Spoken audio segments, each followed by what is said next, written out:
Welcome to Prince Shorthand House, Kailash Chandra Volume 1, Transcription 9 and 10. I am going to dictate both exercises continuously at the rate 80 words per minute. Be ready.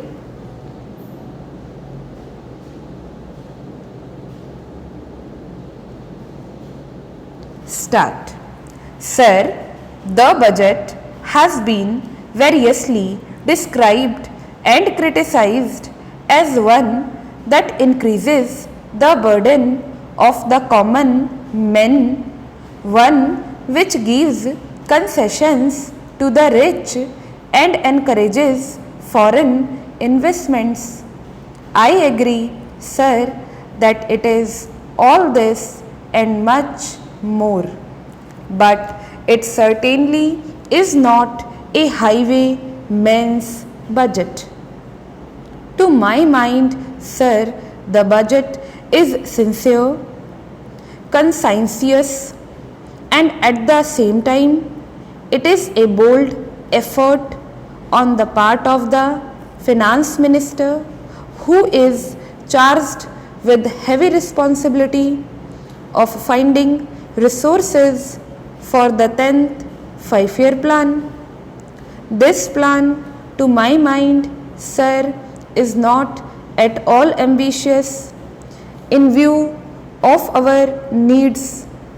It may be looked upon as a rather heavy demand, but looking to our needs, it is not very ambitious.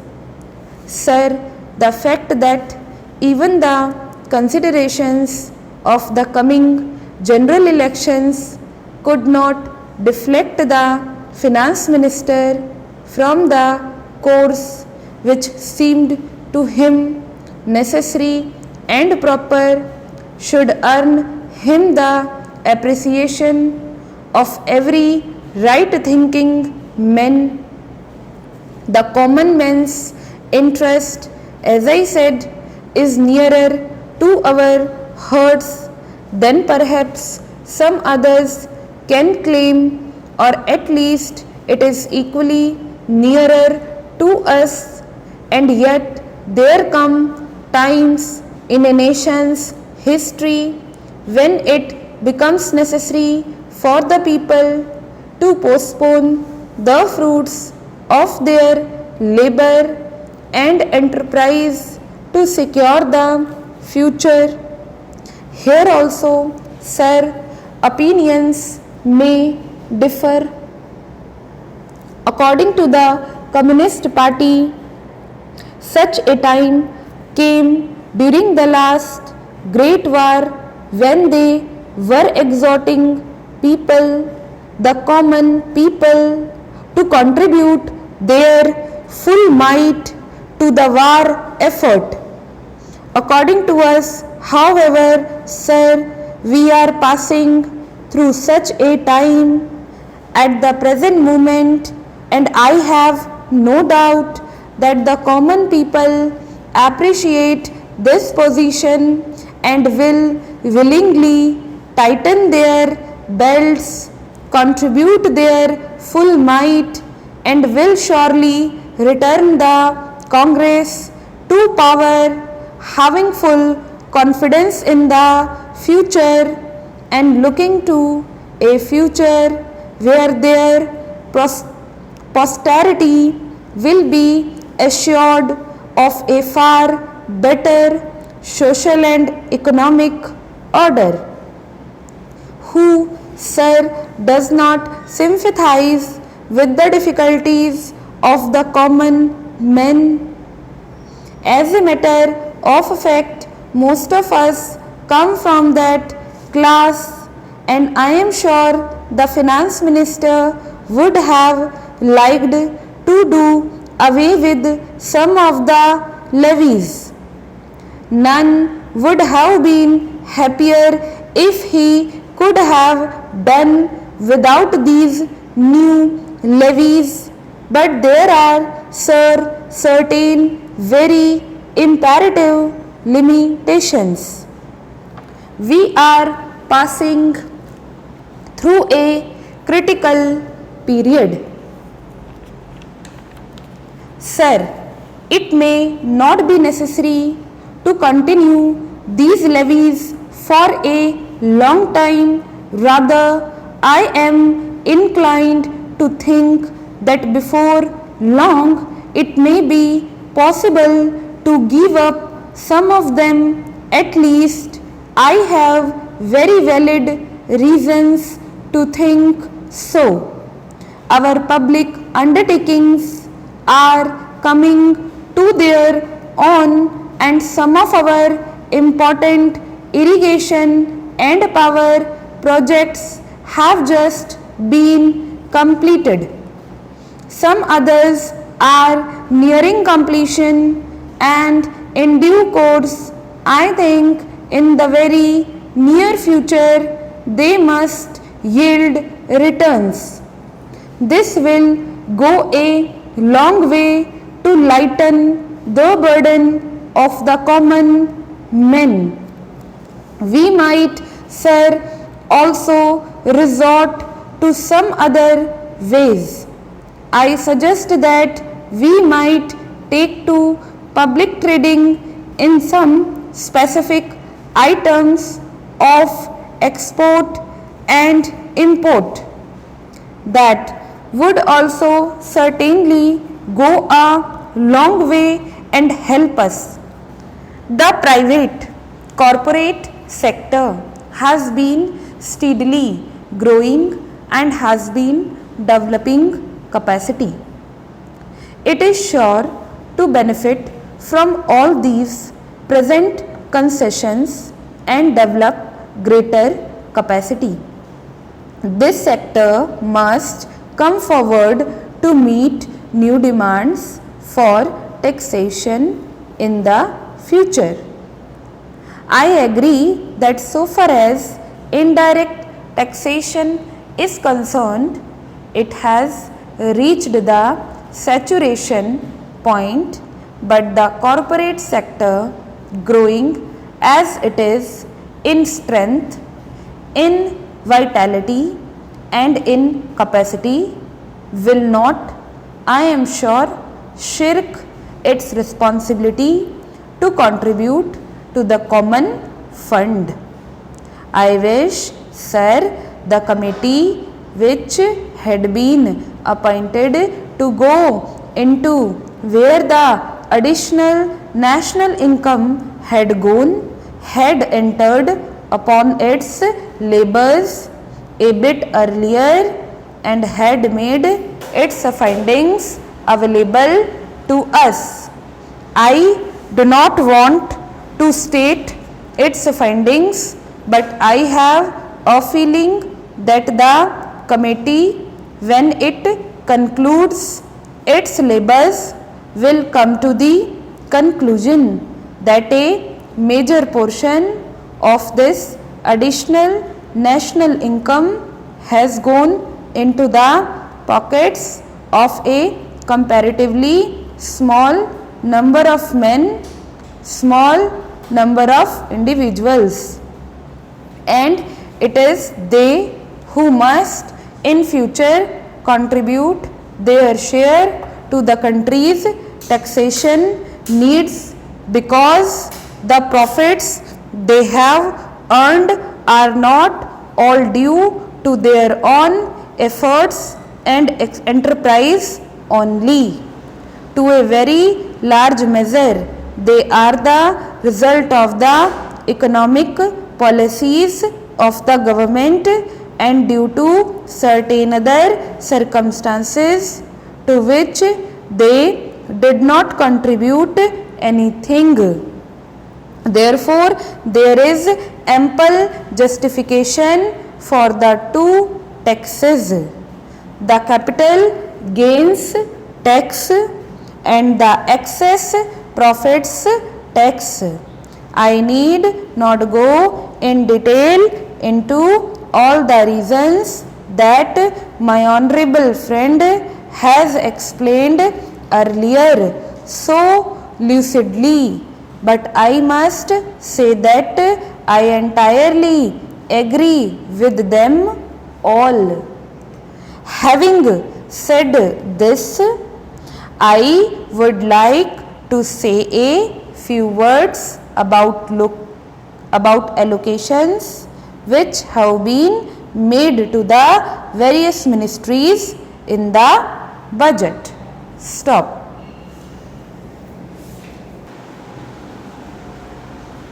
Transcription number 10. Be ready.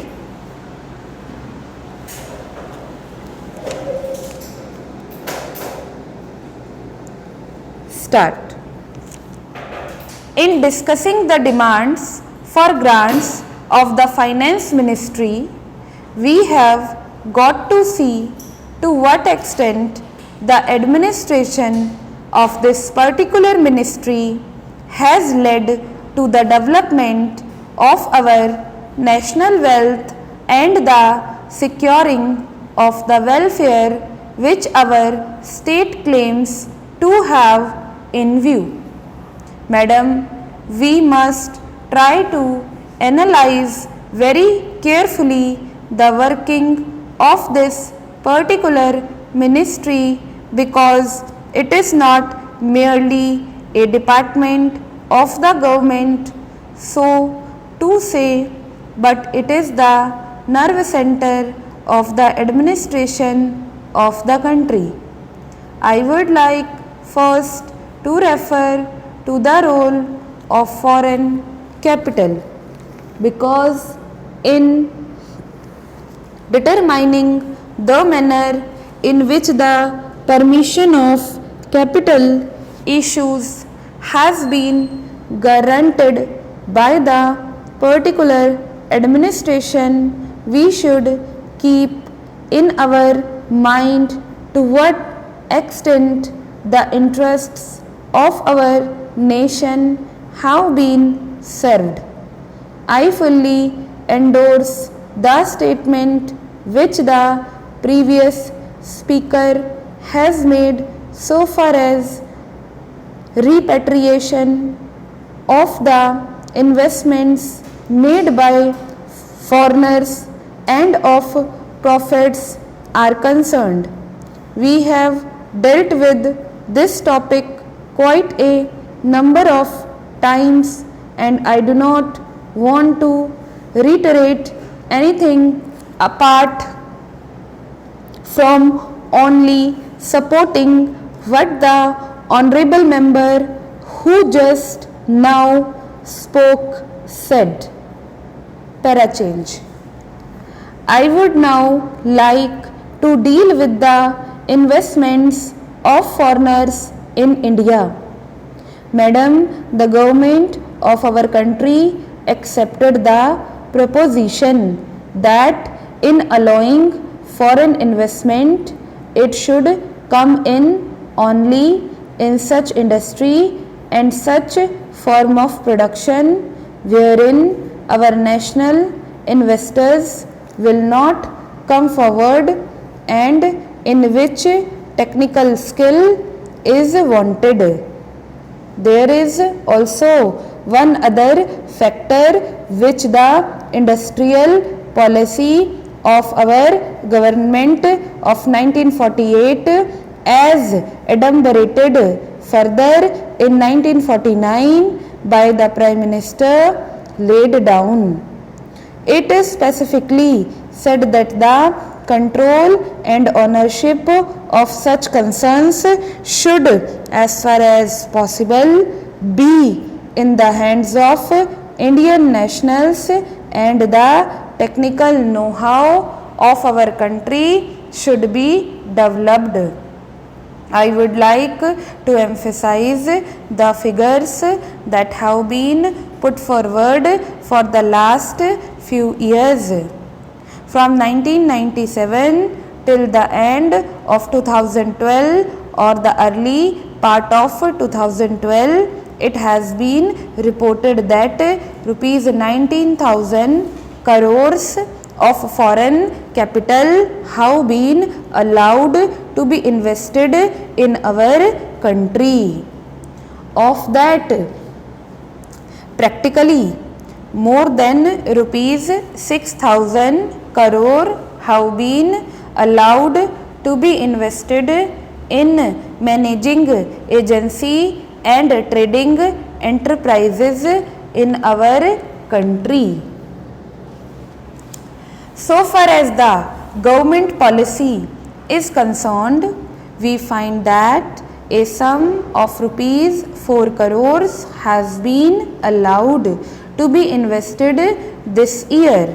We do not know how it is to be used up. We have been told that during the period 2008-13, nearly rupees 35 crores have been allowed to be invested in textile machinery and generally in the textile industry. We have seen to what extent cotton and jute have been dominated by the national capital and to what extent they play the role as against the demand for them. We know further what the government is doing in regard to these industries and how the Indian counterpart in these industries are behaving. Then why this further penetration of foreign capital? Even in regard to the expansion scheme, we find that paints, soaps, electric fans and machine tools are some of the industries where the government has allowed foreign interest to establish or expand their factories. It will adversely compete with the production of the country when the indigenous producers do not find any market in this sphere. Therefore, we have got to see to what extent the capital issue has been regulated by this government and particularly by the finance department, so that the national well-being of the country could be guaranteed. Then we have got to look into the fact as to how far the new industries are allowed to function. So far as the oil refineries are concerned, some of them have been established and some more are going to be established very soon. In the control of the administration, the Indians have no share. There are only preference shareholders and they have no voice in the management. So far as the administrative aspect in this industry is concerned, the most important part of it is the technical know-how. They do not guarantee that they will train the Indians. That means they say even after 20 years we will have to face the problem of the know-how in respect of the oil refineries. I do not know why the government are showing softness to foreigners in this matter.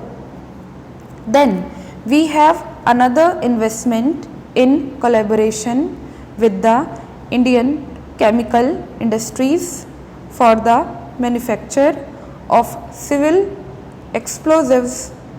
Here, as far as I have gathered, only 20% is going to be Indian capital. The majority of the shares will remain with the Indian chemical industries. Nobody else has been allowed to make any investment.